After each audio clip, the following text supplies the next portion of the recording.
Muy buenas tardes, nuevamente. Bienvenidos a una nueva capacitación, un nuevo webinar en esta ocasión. Eh, Hoy vamos a hablar acerca de el derecho a morir dignamente. Y es que en las últimas, en los últimos días, en las últimas semanas, hemos tenido eh, este tipo de noticias en donde hay pacientes que quieren hacer uso de el derecho fundamental a morir con dignidad.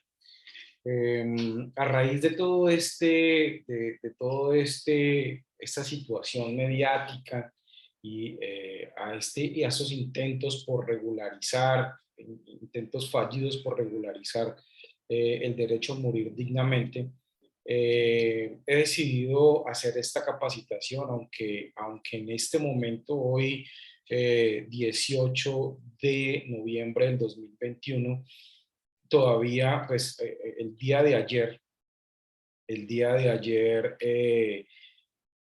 hundieron en el Congreso el proyecto para regular la eutanasia en Colombia.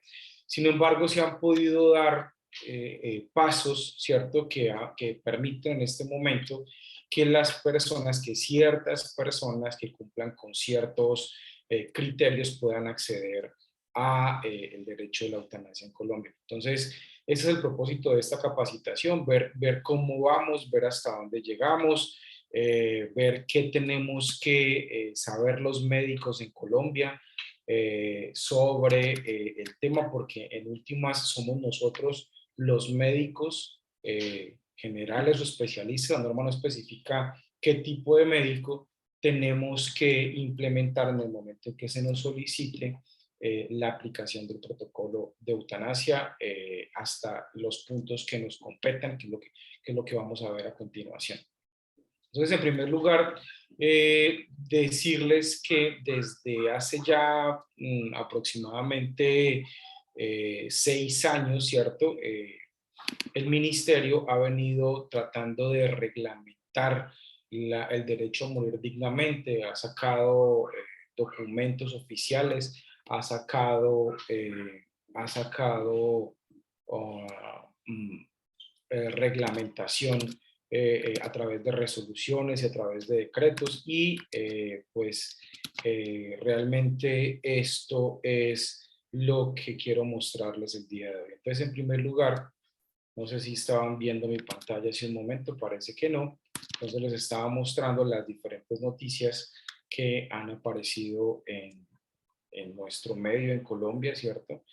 La señora Marta, a la que le fue suspendido el procedimiento de eutanasia en las últimas semanas, el proyecto de ley que se hundió para regularizar la eutanasia hace poco, pero pues ya existe alguna normatividad que es la que vamos a revisar en este momento.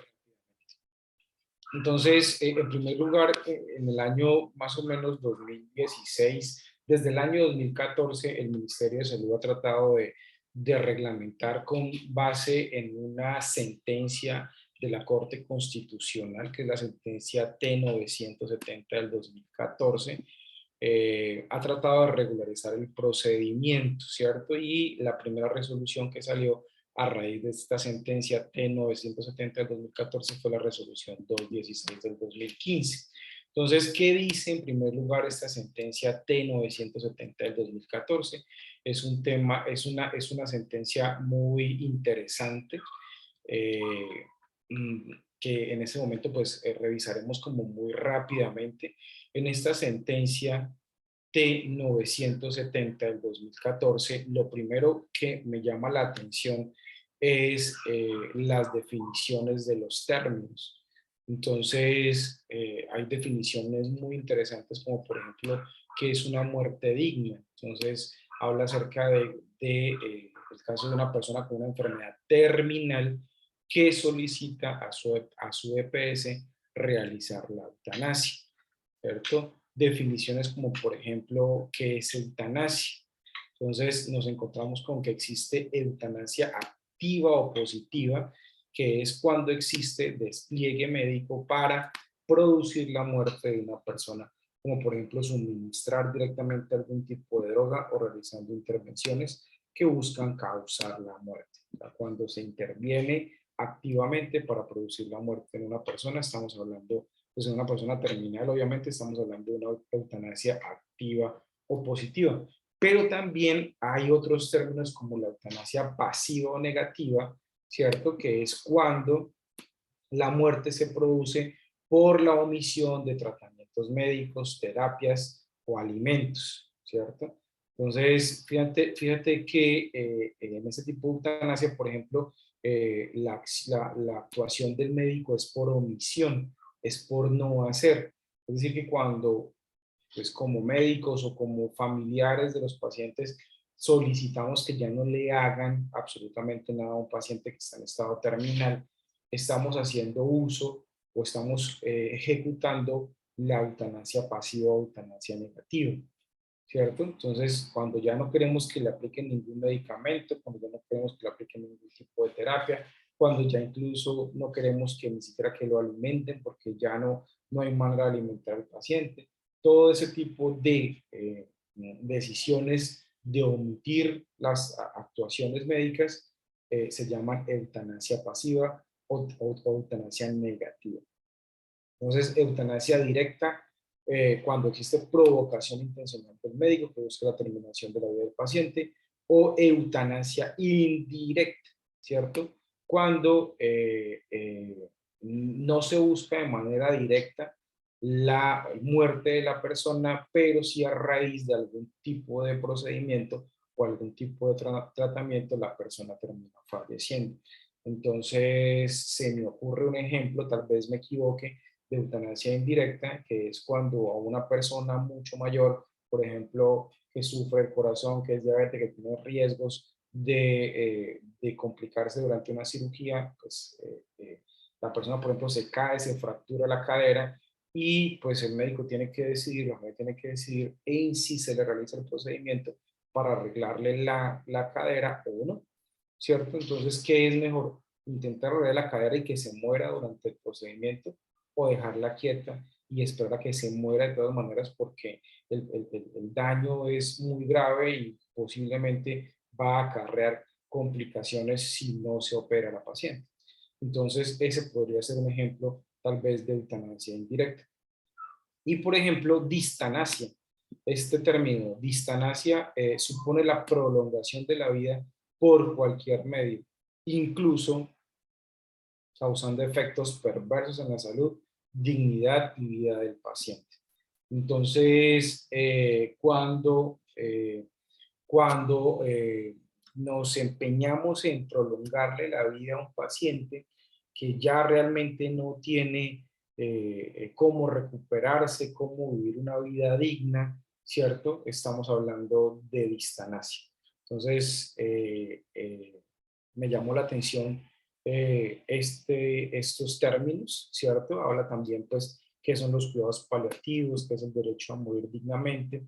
Y esta sentencia, a pesar de que fue proferida por la Corte Constitucional cuando a raíz de una tutela que puso una señora que quería que se le practicara la eutanasia porque ya estaba terminal, ella falleció antes de que se le hiciera la eutanasia, o sea, al final no le hicieron la eutanasia, tengo entendido, la Corte Constitucional a raíz de eso se pronunció y resolvió que el Ministerio de Salud tenía que emitir directrices y disponer de lo necesario para que hospitales, clínicas, IPS, EPS y en general todos los prestadores de los servicios de salud conformen el comité interdisciplinario del que trata esta sentencia y que cumplan con las obligaciones emitidas en esta decisión. Entonces, a raíz de esta sentencia, ¿cierto? Es que muchas personas que cumplen con los criterios de terminalidad y con los criterios de sufrimiento se acogen y a través de tutela, a través de derechos de petición, a través de solicitudes, hacen que solicitan que se les practique la eutanasia o que se les hacen uso del derecho a morir dignamente, que por cierto es un derecho fundamental, es un derecho como la vida, es un derecho como la salud. Entonces, pues cualquier persona cuando cumpla los requisitos, pues va a poder solicitar que se le cumpla este derecho. Entonces, a raíz de esto, el ministerio ha empezado a sacar resoluciones, ¿cierto? Ya ahorita les voy a mostrar la primera de estas, pero quiero mostrarles antes qué les está solicitando, por ejemplo, el Ministerio de Salud a las EPS. Entonces, las EPS tienen que contar con contratación de IPS garantes del derecho a morir dignamente, por ejemplo.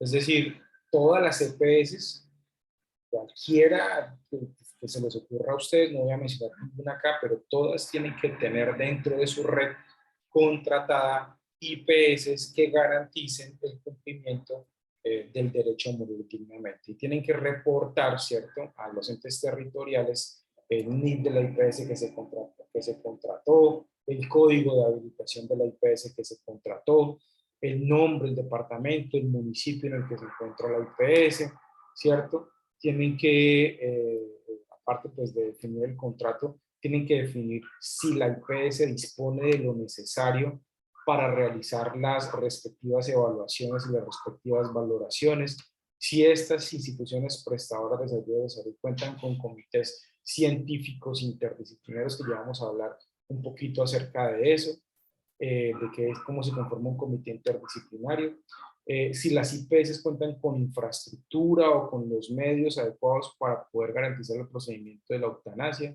y si cuentan con el talento humano en salud no objetor de conciencia.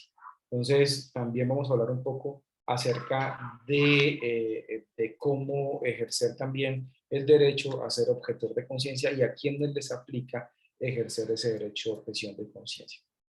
Entonces, ahora sí les comento rápidamente que a raíz de la sentencia que les acabo de mencionar, ¿cierto? El ministerio sacó una resolución, que es la resolución 1216 del 2015, por el medio de la cual se da cumplimiento a la orden cuarta de la sentencia T970 del 2014 de la Honorable Corte Constitucional. Entonces, en esta sentencia, lo que establece el Ministerio de Salud y Protección Social es, en primer lugar, determinar que es un enfermo en fase terminal. Entonces, en esta resolución se establece que un enfermo en fase terminal se define como todo aquel que es portador de una enfermedad o condición patológica grave que haya sido diagnosticada en forma precisa por un médico experto, que demuestre un carácter progresivo e irreversible con pronóstico fatal próximo, o en un plazo relativamente breve, que no sea susceptible de un tratamiento curativo y de eficacia comprobada que permita modificar el pronóstico de muerte próxima, o cuando los recursos terapéuticos utilizados con fines curativos han dejado de ser eficaces. Entonces, primer requisito, pues según esta resolución, es que el paciente esté en fase terminal. Entonces, ¿qué es fase terminal? Que un médico experto lo haya diagnosticado como una enfermedad progresiva e irreversible, y que el tratamiento que se le está dando ya no le está funcionando. Entonces, ese es como el primer requisito. O sea, no hay cura para la enfermedad que se le diagnosticó y se va a morir pronto o medianamente pronto. Entonces, establece también que puede haber momentos en donde puede ocasionar controversia acerca de si el diagnóstico representa una condición de enfermedad terminal. Entonces, en esos casos se puede requerir una segunda opinión o una opinión de grupos de expertos para definir si realmente la patología es terminal o no. En esta resolución también se establece, ¿cierto?, que tiene que haber unos criterios para garantizar el derecho fundamental a morir con dignidad, que adicionalmente se tienen que garantizar el derecho a cuidados paliativos. O sea, a pesar de que el paciente solicite la realización de la eutanasia, pues hay que notificarle que tiene derecho, a pesar de que se le va a hacer la eutanasia, a tener cuidados paliativos, y si no los quiere, pues el paciente tiene que manifestarlo también y dejar como documentado de que, no, de que renuncia a los cuidados paliativos. Y aquí por primera vez se habla de los comités científicos interdisciplinarios. Y en esta resolución el ministerio establece que un comité, ¿cierto?, interdisciplinario es responsabilidad de una IPS y que este comité interdisciplinario tiene que estar conformado por 3 personas mínimo. En primer lugar, un médico con la especialidad de la patología que padece la persona, diferente al médico tratante. Es decir, que si el paciente está sufriendo de cáncer, el médico especialista pues tiene que ser un médico oncólogo y no puede ser el médico oncólogo que le está tratando la enfermedad al paciente, sino que tiene que ser otro médico oncólogo diferente, por ejemplo. Tiene que haber un abogado y tiene que haber o un psiquiatra o un psicólogo clínico. Entonces, esos profesionales pues tienen que ser designados por la institución prestadora de servicios de salud respectiva, a donde el paciente haga la solicitud, ¿cierto? Y que tenga contrato o convenio con la entidad prestadora de servicios de salud que, que, que garantiza pues el cumplimiento del derecho a morir dignamente de los pacientes que lo soliciten. Entonces, ¿cuáles son las funciones de este comité? Entonces, revisar la determinación del médico tratante en cuanto a solicitud que formó el paciente. Es decir, aquí habla ya en primer lugar de que el paciente tiene que hacer una solicitud del derecho a morir dignamente, de que le hagan la eutanasia. Tiene que revisar también este comité si se le ofreció o si se le está dando los cuidados paliativos. Tiene que este comité ordenar, ¿cierto?, un responsable del paciente en un término de 24 horas, ¿cierto? Tiene que asignar un médico no objetor para que realice el procedimiento de la eutanasia. Tiene que establecer dentro de un plazo no superior de 10 calendario a partir de sus hijos el paciente que solicita el procedimiento para morir con dignidad reitera su decisión, es decir, este comité tiene que revisar que la solicitud del paciente permanece en el tiempo, en un mínimo de 10 días calendario, y tiene que vigilar que el procedimiento que se realice cuando la persona lo indique, ¿cierto? O en su defecto dentro de los 15 días calendarios siguientes al momento en que el paciente reitere la solicitud. Entonces ya hay varios conceptos. El paciente tiene que solicitar y posteriormente tiene que reiterar esa solicitud. Adicionalmente tiene que ser garante, tiene que vigilar a este comité, ¿cierto?, de que todo el procedimiento para morir con dignidad se desarrolle respetando los términos de la sentencia T-970 del 2014. Hay otras funciones, ¿cierto?, que es estar pendiente de si el paciente se retracta, hay que acompañar al paciente en las diferentes fases a través de ayuda psicológica, ayuda médica, ayuda social, tiene que verificar tiene que enviar los documentos al Ministerio de Salud, porque en el Ministerio también hay otro comité que se encarga de recibir toda la documentación y dar como la aprobación final para que se realice este procedimiento. Entonces, esto en términos generales fue la primera resolución que salió. Habla también de una Secretaría Técnica que hace parte también pues, del Comité Interinstitucional. Habla de las funciones de la IPS en relación con el procedimiento de morir con dignidad, ¿cierto? Habla también de las funciones de la EPS, ¿cierto? ¿Cuáles son las funciones de la institución, de las empresas prestadoras de servicios de salud, tanto en relación con los comités institucionales como en relación con los pacientes? Y habla también del procedimiento para hacer efectivo el derecho a morir con dignidad. Esto fue como la primera resolución que salió después de esta sentencia. Pero después de esta sentencia, ¿cierto? Han aparecido, de esta resolución, han aparecido otras resoluciones. Por ejemplo, está la resolución 406 del 2016, en donde el Ministerio de Salud y Protección Social, el Ministerio de Salud, ¿cierto?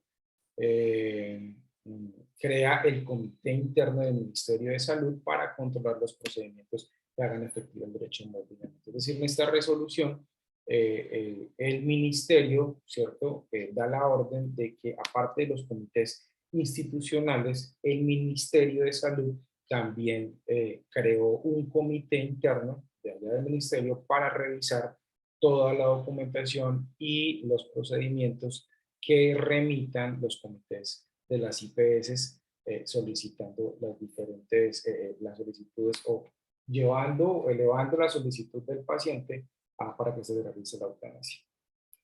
Entonces, de eso se trata esta solicitud. Por último, en este año, ¿cierto? En este 2021, pues aparece la resolución 971 del 2021. Entonces, en esta resolución 971 del 2021, ya esto es el 1 de julio del 2021, o sea, hace apenas 4 meses, el ministerio, ¿cierto?, estableció el procedimiento de recepción, trámite y reporte de las solicitudes de eutanasia, así como las directrices para la organización y funcionamiento del comité, para hacer efectivo ya ahora sí el derecho a morir con dignidad a través de la eutanasia. Fíjate todas las reglamentaciones que han tenido que sacar, ¿cierto? Y los pasos que se han dado para poder reglamentar el procedimiento a morir con dignidad. En resumen, esta última resolución 971, ¿cierto? Explica que la responsabilidad, tiene que haber responsabilidad tanto del talento humano en salud y del personal médico, es decir, ok, ahí están los médicos, las enfermeras, los terapeutas, los psicólogos, pueden estar ahí incluidos, las instituciones prestadoras de servicios de salud, las entidades administradoras de planes de beneficios, o sea, las CPS, los ciudadanos colombianos de las personas extranjeras domiciliadas en el país también tienen parte en esta resolución.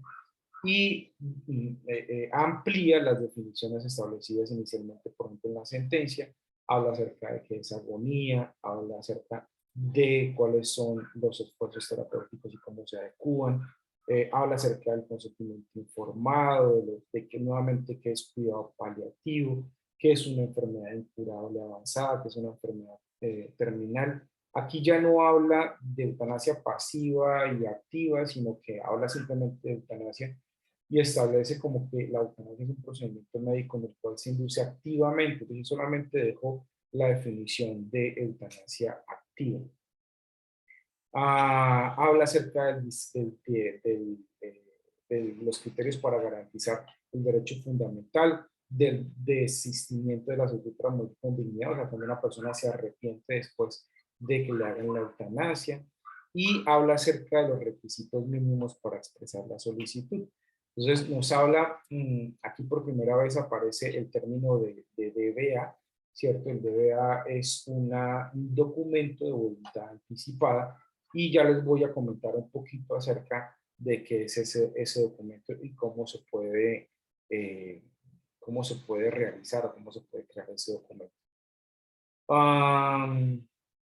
Entonces, en esta resolución ya mucho más reciente, ¿cierto? Entonces, habla acerca, por ejemplo, de la información que se le tiene que dar al paciente que solicita la eutanasia. Y en esto quiero ser claro, y es que el paciente le puede solicitar a cualquier médico que le haga la eutanasia, ¿cierto? Un médico tratante, puede ser médico general o puede ser médico especialista de cualquier especialidad. Un paciente le puede decir, doctor, yo quiero que me haga la eutanasia. Y el médico está en la responsabilidad de reunir todos los requisitos necesarios para pasarle al comité institucional, ¿cierto? La solicitud que le hizo el paciente. Entonces, por eso es importantísimo que los médicos y los profesionales de salud estemos enterados de qué se trata o cuál es nuestra responsabilidad con respecto a garantizar este derecho. Y obviamente las instituciones de salud pues tienen que orientar y acompañar a los médicos y el personal de salud para que no las vayamos a embarrar, para que no las vayamos a hacer cosas que no son ciertas y podamos garantizar, sin hacerle más daño al paciente, el cumplimiento de su derecho. Entonces, en primer lugar, el médico tiene que informar al paciente, ¿cierto? Cuál es la adecuación de los esfuerzos terapéuticos, es decir, cómo se le va a variar la terapéutica para tratar de definir o tratar de mejorarle su sufrimiento, por ejemplo. Tiene que manifestarle que tiene derecho a recibir atención por cuidados paliativos y que son cuidados paliativos, tiene que tenerlo muy claro, ¿cierto? Y explicarle al paciente cuáles son esos cuidados paliativos a los que se le va a aplicar en caso de que el paciente acepte. Tiene que decirle también que el paciente tiene derecho a arrepentirse en cualquier momento, eh, eh, a pesar de que haya firmado o haya manifestado verbalmente o a través de un video que quiere que se le practique la eutanasia, él puede arrepentirse en cualquier momento. Y pues tiene que también informar acerca de cuál es el proceso para que se haga efectivo ese derecho. Entonces tiene que saber qué es lo que viene de aquí en adelante después de que el paciente le manifieste su voluntad de que se le practique la eutanasia. Tiene que explicarle que primero todos los documentos se van a diligenciar, ¿cierto? Los formatos respectivos, si hay un DBA, la historia clínica, las interconsultas respectivas, los cuidados paliativos. Todos estos documentos, ¿cierto?, van a tener que, que pasar a un comité, y el comité va a tener un tiempo para analizar la solicitud y después de que el comité analice la solicitud, va a pasar al Ministerio de Salud y el Ministerio de Salud en última es el que va a definir si se le aplica o no se le aplica la eutanasia de acuerdo a la solicitud del paciente. Entonces tiene que tener claro también más o menos cuál es el tiempo para que le diga al paciente, mire, vamos a empezar la solicitud y más o menos en 15 días, que es lo que establece la norma, que no podemos demorar máximo, vamos a darle una respuesta. Si la respuesta es positiva, le diremos listo. En unos par de días más le practicaremos la eutanasia, ¿cierto? Y le presentaremos al médico que le va a practicar la eutanasia, o la respuesta del comité, tanto institucional como el comité del ministerio, fue que no se le puede practicar el procedimiento de eutanasia por estas y estas razones que ellos manifiestan. Entonces, es importante que se cumplan esos 4 aspectos de información al paciente que solicita la prestación del procedimiento de eutanasia. Entonces, si después de que se le ha explicado esos 4 puntos al paciente, el paciente persiste con la solicitud, ¿cierto? Entonces, el médico tiene que solicitar ciertas evaluaciones y ciertas valoraciones para continuar con la solicitud del paciente. Entonces, en primer lugar, tiene que solicitar la evaluación de la capacidad y competencia mental. Eso obviamente pues estará a cargo de psiquiatría y de psicología, ¿cierto? La evaluación de la competencia mental. En segundo lugar, tiene que solicitar la evaluación del sufrimiento de acuerdo a las escalas que están en uno de los procedimientos que les voy a mostrar ahorita establecidos por el ministerio y de los protocolos, cómo se puede evaluar el sufrimiento en un paciente. El tercero es que tiene que evaluarse, ¿cierto?, a través de el especialista tratante, si se trata de una enfermedad terminal o no, y si hay alguna discrepancia o hay alguna falta de claridad, entonces tendrá que solicitar la segunda opinión o la opinión de varios expertos para definir si se trata de una enfermedad terminal o no. Y cuarto, pues tiene que dejar consignado en la historia clínica si realmente ya no existen alternativas razonables de tratamiento específico para la enfermedad o alivio de los síntomas. Entonces, tiene que consignarse todo esto en la historia clínica del paciente, porque estos son los documentos que se le van a pasar junto con la solicitud del paciente al comité para evaluar si el paciente tiene realmente el derecho a solicitar la eutanasia o no. Entonces, en primer lugar, repito, ¿cierto? El paciente tiene que tener capacidad y competencia mental, a menos que, como lo vamos a ver más adelante, exista un documento de voluntad anticipada. Entonces, si existe un documento de voluntad anticipada y el paciente ya ya no es competente mentalmente, pues ya no se le va a evaluar esa parte porque existe un documento legal firmado, ya vamos a ver cómo se firma ese documento de voluntad anticipada. En segundo lugar, la evaluación del sufrimiento. En tercer lugar, tiene que haber una presencia de enfermedad terminal y eso lo determina uno, dos o los especialistas que hagan falta, tienen que definir que se trata de una enfermedad terminal y pues tiene que haber, o sea, ya no hay alternativas razonables de tratamiento específico de la enfermedad o alivio de los síntomas. Entonces, el paciente ya ha intentado calmar el dolor con diferentes medicamentos, opioides, ya pasaron por toda la escala de medicamentos y el paciente sigue sufriendo realmente y eso se evalúa en la escala de evaluación de sufrimiento, en la valoración de evaluación de sufrimiento. Y esos documentos ya una vez se reciban todo el paquete, pues van a pasar a la evaluación del comité institucional, como ya lo vimos, formado por otro médico especialista, ¿cierto? El abogado y el psicólogo o psiquiatra designados por la institución. Entonces, les hablaba hace un momento, entonces, cuando el paciente es competente, pues puede manifestar su voluntad inmediatamente, ¿cierto? Mediante la firma del formato institucional de solicitud de derecho a morir con dignidad. Pero si el paciente ya no es lúcido mentalmente, entonces va a aparecer el documento de voluntad anticipada. Entonces, este documento de voluntad anticipada, ¿cierto? Tiene que tener unas características, ¿cierto? Tiene que tener una validez jurídica del documento para la solicitud de eutanasia. Eh, eh, y pues tiene que garantizarse los puntos anteriormente mencionados, entonces evaluación de sufrimiento, presencia de enfermedad mental, medicina alternativa. Pero hablemos un poquito más acerca del DBA, del documento de voluntad anticipada. Entonces, el Ministerio de Salud y Protección Social, ¿cierto? Tiene una publicación acerca de, donde nos orienta acerca de qué es este documento de voluntad anticipada. Hay una resolución en donde aclara muy bien qué es la voluntad anticipada, que es la resolución 2765 del 2018. Y en resumen, lo que dice esta resolución es que existen tres maneras de formalizar un DBA, ¿cierto? La primera que es ante un notario, ¿cierto? Entonces, eso obviamente hay que hacerse antes de que se deteriore mentalmente el paciente.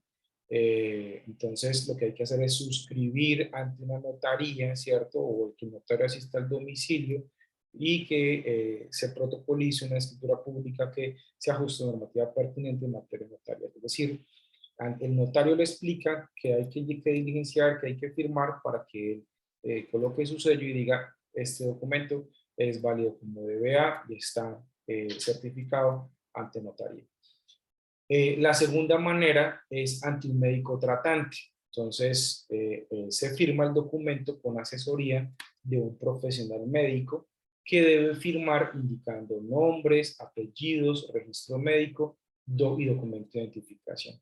Entonces, en este segundo caso, cuando se formaliza ante un médico tratante, el médico tratante, no se requieren más testigos, el paciente y el médico. No hace falta nadie más. Y hay una tercera manera de formalizar un DBA, un documento de voluntad anticipada, y es mediante testigos. Y mediante esta tercera modalidad, entonces, es que se llaman a dos testigos que tienen que firmar el documento y esos dos testigos van a colocar su nombre y número de identificación. Entonces, se puede hacer mediante documento firmado o se puede dejar un video registrado, ¿cierto? Con los dos testigos y en el video pues todos tienen que dar su nombre y todos tienen que dar su número de identificación. Entonces, esas son las tres maneras de formalizar un DBA o un documento de voluntad anticipada. Entonces, en caso de que se pasen los documentos al comité, ¿cierto? Y el comité decida que no cumple con los requisitos.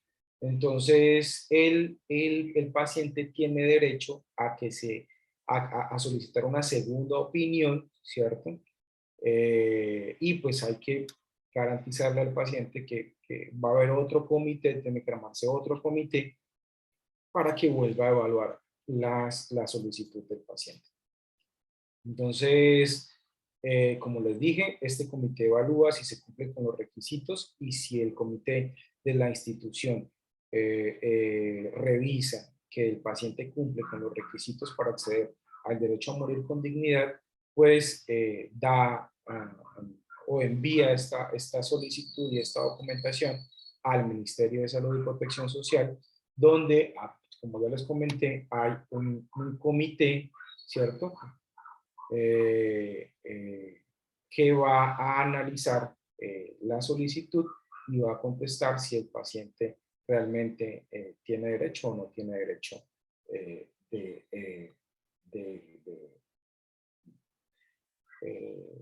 acceder a ese procedimiento de eutanasia. Entonces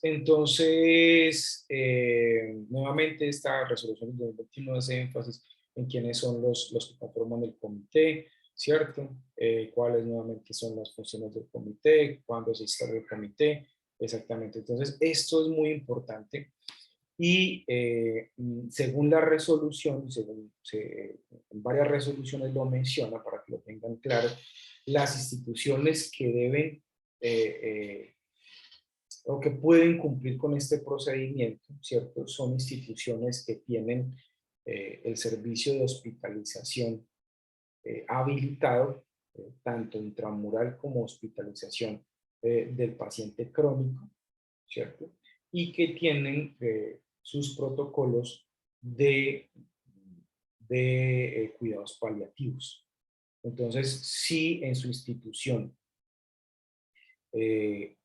tienen habilitado el servicio de hospitalización del paciente crónico, ya sea intramural o sea domiciliaria, pues le aplica capacitarse y verificar si está en condiciones de prestar el procedimiento de eutanasia. Sin embargo, pues como lo mencioné anteriormente, la responsabilidad de conseguir la red es de la EPS, es decir, la EPS es la que va a buscar quién le ofrece ese servicio, ¿cierto? Y con ellos es que va a hacer un contrato. Pero usted, como institución prestadora de servicios de salud que tiene habilitado el servicio de hospitalización del paciente crónico, pues puede decirle a la EPS, venga, cuente conmigo que yo le garantizo o le puedo ayudar a garantizarle el procedimiento de eutanasia a los pacientes que lo soliciten, obviamente cumpliendo con la normatividad que les estoy mencionando. Entonces, por último, ya para terminar la capacitación, pues les muestro el protocolo de aplicación. Aquí también dentro de este video va a quedar publicado en el canal de YouTube de Asesorías en Habilitación y va a quedar publicado también en la página en la academia, o sea, en la página en donde tenemos todas las capacitaciones montadas, ¿cierto? Y va a quedar en la página de YouTube durante algún tiempo, muy posiblemente, para que puedan también, a partir de la descripción, si están viéndolo desde YouTube, en la descripción va a quedar el link para poder descargar esta documentación, la lista de chequeo. Bueno, aquí también les voy a dejar una carpetita en donde hay diferentes modelos de formato de formalización del DBA. Entonces, por ejemplo, aquí está un modelo de documento de voluntad anticipada, ¿cierto? De formalización con un médico. También está el de formalización ante el notario y de formalización ante testigos. Entonces, se los dejo también como para que tengan una idea de cómo tienen que elaborar el DBA y está el formato listo simplemente para diligenciarlo y ya. Y por último, entonces les muestro acerca del protocolo. En este protocolo, específicamente, déjenme, busco la página. Entonces, déjenme un momento. Listo, entonces en este protocolo, en la página 37, ¿cierto? Que es como lo que quiero dejarles en esta capacitación, aparecen como cuáles son las enfermedades que podrían llegar, los pacientes con esta enfermedad podrían llegar a solicitar que se les aplique la eutanasia. Entonces, en primer lugar, aparecen obviamente los pacientes terminales oncológicos, todo tipo de pacientes terminales oncológicos, ¿cierto? De todas las edades, 12 a 93 años, por ejemplo, aquí en un estudio, bueno, todos los pacientes oncológicos terminales. Sin embargo, pues para poder solicitar la eutanasia hay que ser mayor de edad, eso tengo que dejarlo claro. Pero adicionalmente a los pacientes oncológicos, ¿cierto? Me llamó la atención que existen unos pacientes que no son oncológicos. Entonces, hay pacientes terminales, casi siempre uno relaciona un paciente terminal con un paciente con cáncer y resulta que hay otros criterios a tener en cuenta para definir que un paciente es terminal. Entonces, hay criterios generales, por ejemplo, deterioro clínico progresivo en los 6 a 12 meses anteriores, según historia clínica, según laboratorio, según estudios radiológicos, que tiene múltiples visitas a urgencias, múltiples hospitalizaciones, múltiples complicaciones como neumonía, infecciones urinarias, sepsis, úlceras por decúbito. Es decir, el paciente se viene deteriorando progresivamente. También hay evidencia de deterioro funcional, eso se puede medir a través de escalas como el Karnofsky, dependencia en 3 o 6 actividades básicas cotidianas como bañarse, vestirse, alimentarse, deambular, continencia de esfínteres, deterioro de la nutrición, pérdida de peso del 10% más en los meses anteriores, albúmina sérica, índice de masa corporal menor a 22 kilogramos por metro cuadrado. Todos estos factores, ¿cierto? Por ejemplo, enfermedad muy avanzada, interrupción de tratamiento, múltiples enfermedades muy avanzadas en personas muy adultas. Entonces, todos estos criterios hay que tenerlos en cuenta a la hora de determinar si un paciente es terminal o no. Pero lo más que me llama la atención es que hay todo tipo de enfermedades que pueden llegar a ser terminales. Por ejemplo, enfermedades cardiovasculares. ¿Qué tipo de enfermedades cardiovasculares? Entonces, por ejemplo, pacientes que persisten con angina en reposo, por ejemplo, a pesar del tratamiento con nitratos y que no es susceptible a procedimientos invasivos. Síntomas de falla cardíaca en reposo, ¿cierto? Clasificación cuarto según la clasificación de la New York Heart Association, arritmias resistentes al tratamiento, historias de paro, historias de síncope inexplicado, fracción de evaluación de menor del 20%, embolias cerebrales de origen cardíaco.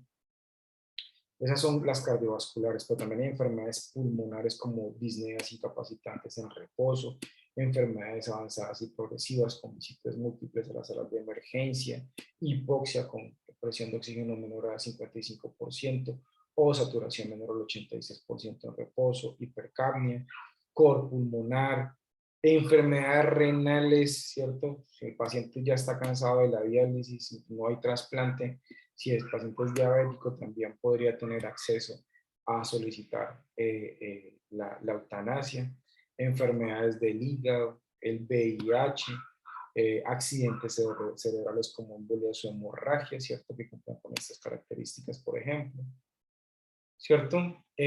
Comas, debilidad, fíjate que solamente la debilidad, si la debilidad, o sea, inexplicada, con un Karnofsky menor al 40%, con un índice de masa corporal menor a 22 kilogramos por metro cuadrado, ¿cierto? También podría clasificar como una enfermedad terminal. La esclerosis lateral amiotrófica, por ejemplo, que fue lo que la enfermedad de doña Marta, con deterioro crítica de capacidad de respiración, capacidad vital menor al 30%, disnea significante en reposo, ¿cierto? Entonces, quería como mostrarles esto para ampliarles un poquito el panorama, ¿cierto? Y que de pronto a mí me pasaba, ¿cierto? Que pensaba que un paciente terminal simplemente podría ser un paciente con cáncer y resulta que aquí nos muestra que el panorama es mucho más amplio, ¿cierto? Y hay muchas enfermedades que pueden ser catalogadas como enfermedades terminales. Entonces, la invitación es para que sigamos revisando, sigamos estudiando. Si quieren que ampliemos en el tema, me mandan mensaje a través del YouTube. Muchos de ustedes tienen mi WhatsApp y si no, pues se los doy para que me escriban. 300-349-1838, me escriben. Ay carambas, creo que la última parte del protocolo no les mostré, no les estaba compartiendo la pantalla. Pero pues todo va a quedar en la carpeta, ¿cierto? Que les estoy mostrando, por ejemplo, lo de las enfermedades se los mostré en la página 51 y el protocolo de aplicación para el procedimiento de eutanasia. Pero en términos generales, esto era como el mensaje que quería dejarles el día de hoy. Luego les digo, si quieren que profundicemos en el tema, si quieren que hablemos, por ejemplo, del tratamiento, igual en los documentos que les voy a dar, habla acerca de los protocolos también de cómo producir la eutanasia. Obviamente que si ustedes lo revisan se van a dar cuenta que es mucho mejor que esos medicamentos sean aplicados o por un intensivista o por un anestesiólogo, que son los que manejan esos medicamentos con seguridad. Pero pues no estamos exentos de que en el sitio en donde nosotros estemos, pues no exista la disponibilidad del especialista. Entonces, en esos casos, pues vamos a tener que, pues como médicos, nos van a tener que nos pueden solicitar, ¿cierto? Que, que hagamos el procedimiento. Y un mensaje final que no les mostré es la objeción de conciencia. La objeción de conciencia, como lo establecen las resoluciones y como ustedes lo van a ver ahí en la documentación, se tiene que establecer anticipadamente. O sea, si usted está en una institución, ¿cierto? Averigüe si ellos están pertenecen a la red o la misma institución si le va a ofrecer a la EPS el procedimiento, pues tiene que establecer de una vez cuáles son los médicos que son objetores de conciencia y cuáles no. Pero lo que no puede suceder es que le digan a usted como médico, hay que hacer este procedimiento y que usted diga, no, yo soy objetor de conciencia, porque ya no. O sea, pueden pasar dos cosas, que la IPS consiga a otra persona en menos de 24 horas y le asigne el procedimiento y ese no sea objetor de conciencia, pero si no lo consigue, si usted no ha hecho la objeción de conciencia por anticipado, pues no la va a poder hacer, le toca hacer el procedimiento. Pues si usted es objetor de conciencia, si usted no está de acuerdo con esto y usted es médico, ¿cierto? Porque realmente la objeción de conciencia aplica solamente para el médico que va a realizar el procedimiento. No aplica ni para la enfermera ni para el médico general que está recibiendo la solicitud del paciente, ni aplica mucho menos para el abogado, ni para el psiquiatra, ni para el médico especialista del comité, ¿cierto? Y mucho menos aplica para la institución prestadora de servicios de salud. El único que puede ser objetor de conciencia es el médico que es susceptible de que le piden que aplique el procedimiento de eutanasia. Ese es el único que puede ser objetor de conciencia. Entonces, si usted cree que a usted le pueden hacer esa solicitud y usted es objetor de conciencia, hágaselo saber de una vez a la institución, ¿cierto? Obviamente que si la institución ni siquiera tiene habilitado el servicio de hospitalización, ni hospitalización del paciente crónico, intramural o domiciliario, pues esa institución no va a ser objeto de solicitud de la EPS para aplicar el procedimiento.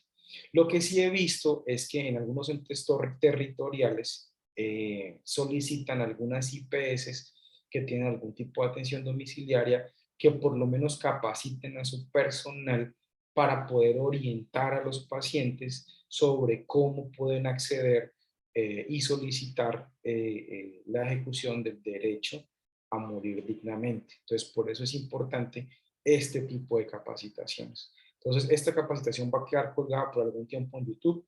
Después la voy a quitar y la voy a dejar solamente en la página de la Academia de Asesorías en Habilitación. Si usted la ve y después quiere repasarle y ya no la encuentra, entonces escríbame a mi WhatsApp, se lo repito, 300-349-1838, y yo con mucho gusto le explico cómo puede acceder a esta capacitación a través de la página de la Academia de Asesorías en Habilitación. Eso es todo. No sé si me presenté al principio, pero pues si no, hay otros videos en donde les explico quién soy, yo soy médico pues qué experiencia tengo, pero pues en términos generales esa era la información que quería dejarles. Si tienen dudas o inquietudes, me lo exponen en los comentarios o me escriben al WhatsApp y con mucho gusto yo les contesto en la medida del tiempo, que el tiempo me lo facilite. Entonces, un abrazo para todos y nos vemos en la próxima capacitación.